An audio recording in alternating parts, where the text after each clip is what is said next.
Me and my wife had felt a calling on our lives that we would go to the missions field.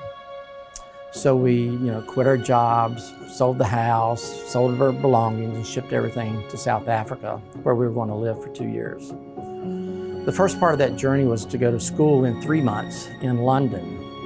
And during that school, we just felt like we were not in the plan that God really wanted for us. We felt like we maybe had missed His calling on our lives, or somehow we missed something or misread something.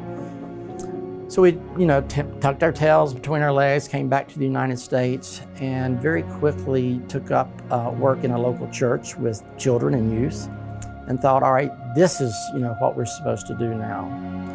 But still, in our spirits, we just weren't comfortable. Just something felt, out of whack. About that time, I had a friend in Richmond that called and said, hey, I'd love for you to come interview with us. There's an opening in our company. So within a week, we had come, interviewed, and moved to Richmond. So now we live in Richmond. While we were in Richmond, we found our way to WEAG and very quickly felt at home here.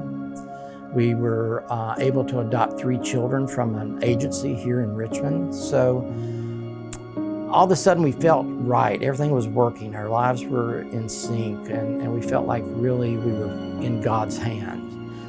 And looking back on, 2 doors that got closed, if we hadn't opened or hadn't walked through that first door, and as soon as it was closed, walked through the second door, we maybe would never have landed in Richmond, where our lives, and we're now been on staff at the church for 20 plus years, and we really feel like we're where God intended us to be all along. Looking back, He had led the way. It just took our step into a faith, into what we felt like His plan was for us, to end up where we did today. And that's how God has shown me resurrection in our lives.